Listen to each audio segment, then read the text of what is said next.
minal khairi fi awakhiril umri. Bismillahirrahmanirrahim. Kita baca bareng. Bismillahirrahmanirrahim. An Aisyah radhiyallahu anha qalat ma shalla Rasulullah sallallahu alaihi wasallam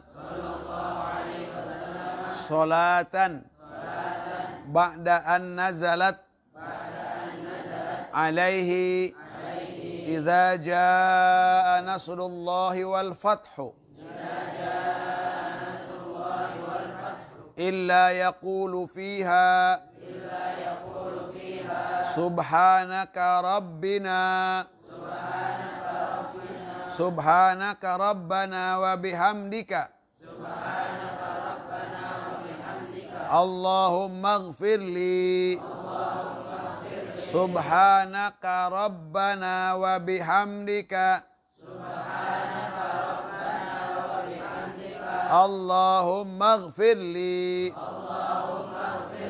wa fi riwayatin fi sahihaini anha kana Rasulullah sallallahu alaihi wasallam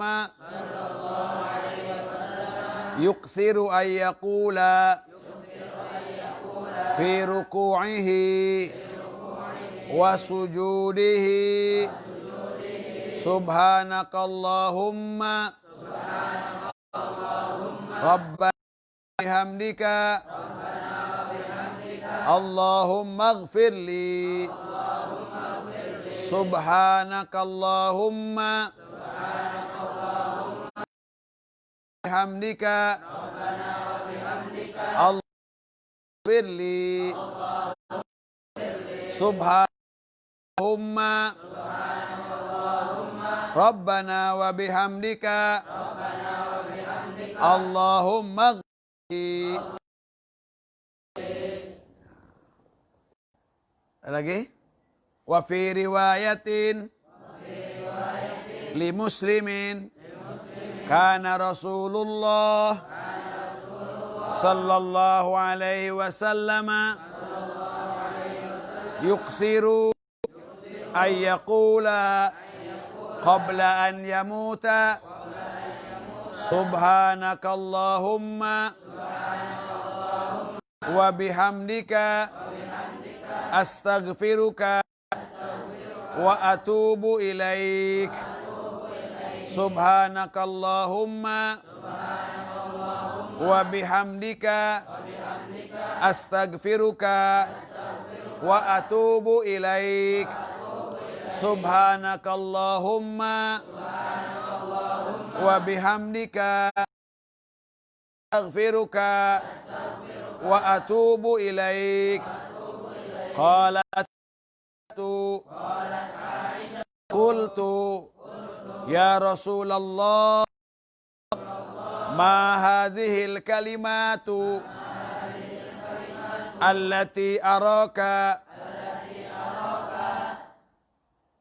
apa itu ahdastaha quluha qala ju'ilat li alamatun di ummat iza ra'aituha qultuha iza jaa nasrullahi wal fathu ila akhiris surati. Nah, itu dulu lah. Kita terjemah dulu. Hadis yang ketiga dari Sayyidah Aisyah radhiyallahu anha qalat, ia berkata, ma shalla Rasulullah, tidaklah Rasulullah sallallahu alaihi wasallam salatan dengan satu salat. Hanya ini salatnya salat apa saja ini? Salat di siang hari, di malam hari, salat jahar ataupun salat sir, salat berjamaah ataupun salat sendirian, salat fardu ataupun salat sunat. An nazalat alaihi ba'da an nazalat alaihi, setelah turun surat Idza jaa nasrullahi wal fathu. Nah ini. Jadi kadang-kadang penamaan surat itu disebutkan. Baik itu ayatnya nanti di awal, di tengah, di kedua dan segala macamnya. Seperti ini, surat apa? Surat Idza jaa nasrullahi wal fathu. Nah gitu. Kita bilang surat apa ini? Surat Al-Fath. Suratnya adalah surat Al-Fath. Nah kemudian setelah turun surat Idza jaa nasrullahi wal fathu illa yaqulu fiha, kecuali Rasul itu mengatakan di dalam itu subhanaka rabbaka Allahumma gfirli. Nah ini ada kalanya justru dibacanya ketika kita membaca surat ini, kita pun membaca subhanaka Rabbana wa bihamdika Allahumma gfirli. Terutama dalam Idza jaa nasrullahi wal fath wa ra'aitan nasa yadkhuluna fi dinillahi afwaja sabbih bihamdi rabbika wastaghfir innahu kana tawwaba. Subhan Rabbana wa bihamdika Allahumma gfirli. Ini hadis yang ini. Dalam hadis yang lain diriwayatkan daripada kitab Sahihain, masih daripada Sayyidah Aisyah, karena Rasulullah sallallahu alaihi wasallam, Rasul sallallahu alaihi wasallam yuksiru an yaqula fi ruku'ihi wa sujudihi. Di dalam rukunya dan dalam sujudnya Rasul sallallahu alaihi wasallam membacanya subhanakallahumma rabbana wa bihamdika Allahumma gfirli.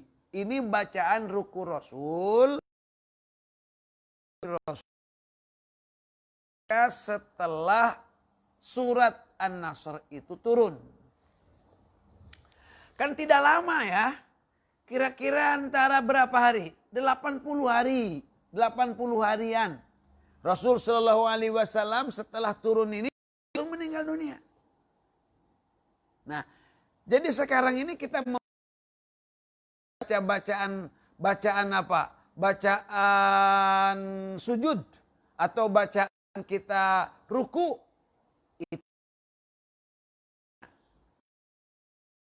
Rabbiyal Azim, Subhana Rabbiyal A'la, apa subhana yang ini? Ini. Nah, ya tentunya kita tuh mau pakai yang mana saja silakan. Pakai mana saja silakan. Tapi kalau lihat asbab, ini kan asbab turunnya surat An-Nasr ini. Kemudian oleh Rasul sallallahu alaihi wasallam ini hanya Rasul kan. Kalau Said Ibnu Abbas mengatakan bahwa ini Idza jaa nasrullah itu ada ciri, alamat ajalnya Rasul mau datang.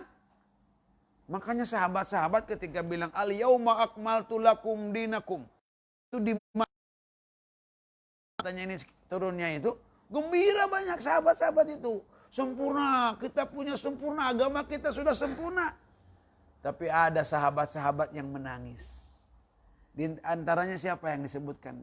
Abu Bakar Siddiq. Menangis.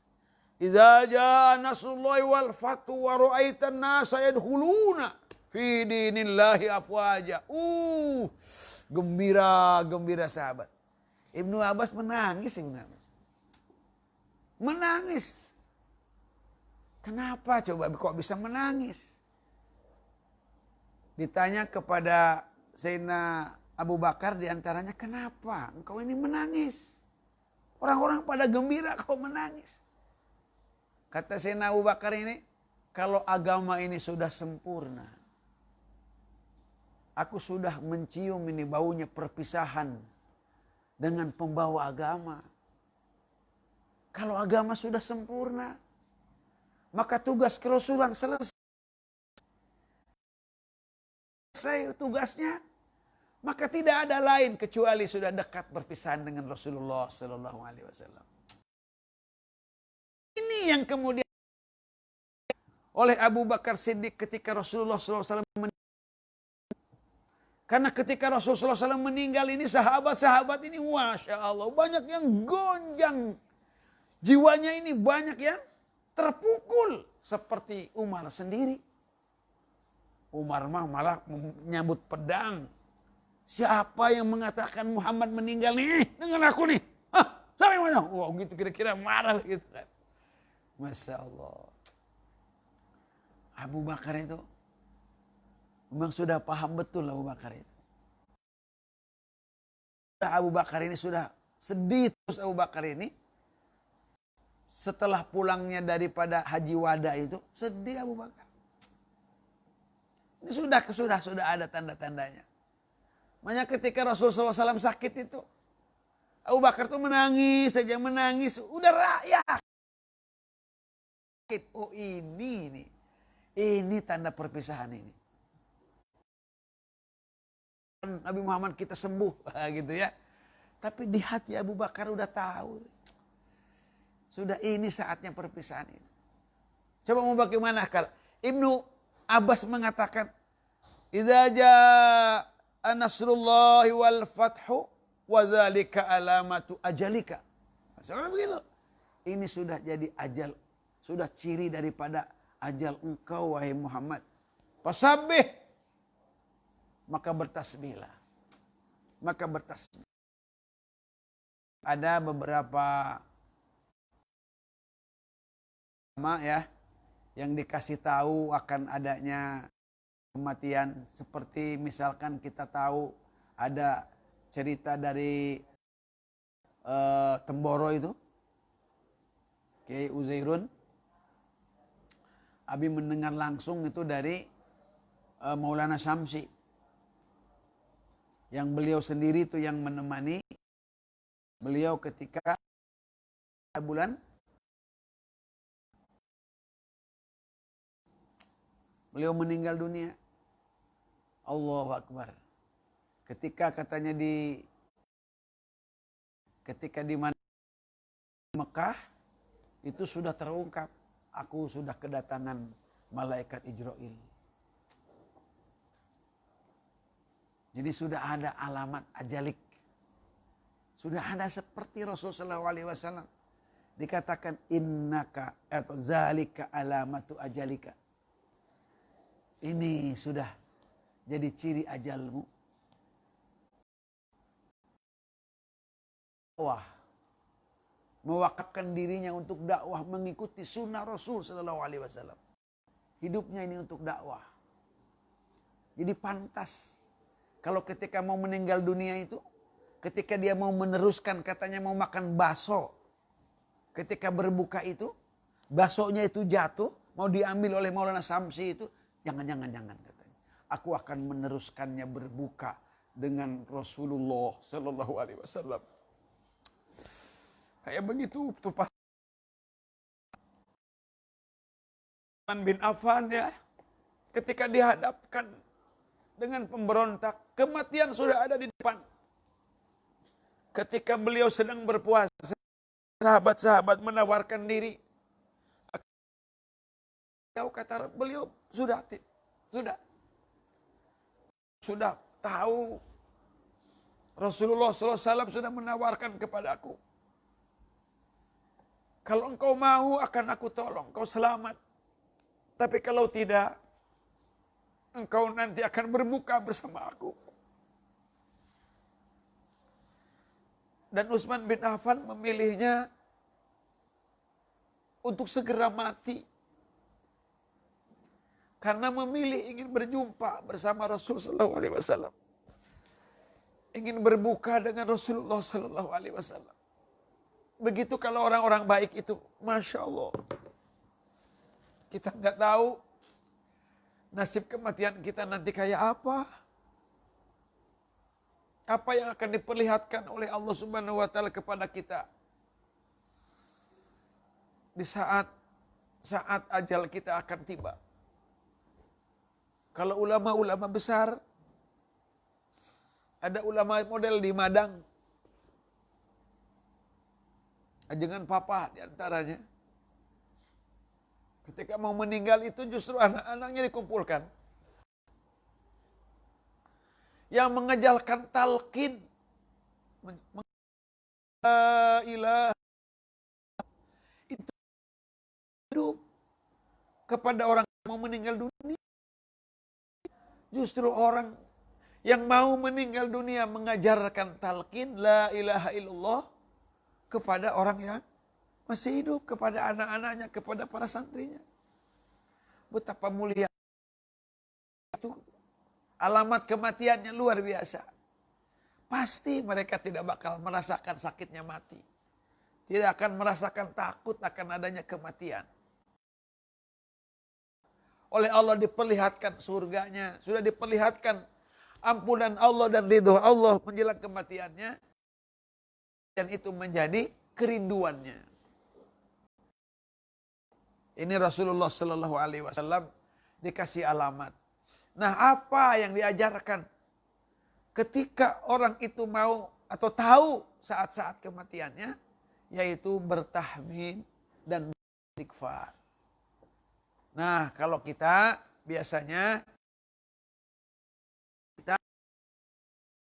kita baca kalau mau kiparat majelis untuk mengakhiri pertemuan kita dengan membaca subhanakallahumma wa bihamdika asyhadu an la ilaha illa anta astaghfiruka wa atubu. Wallahu alam bissawab. Alhamdulillah.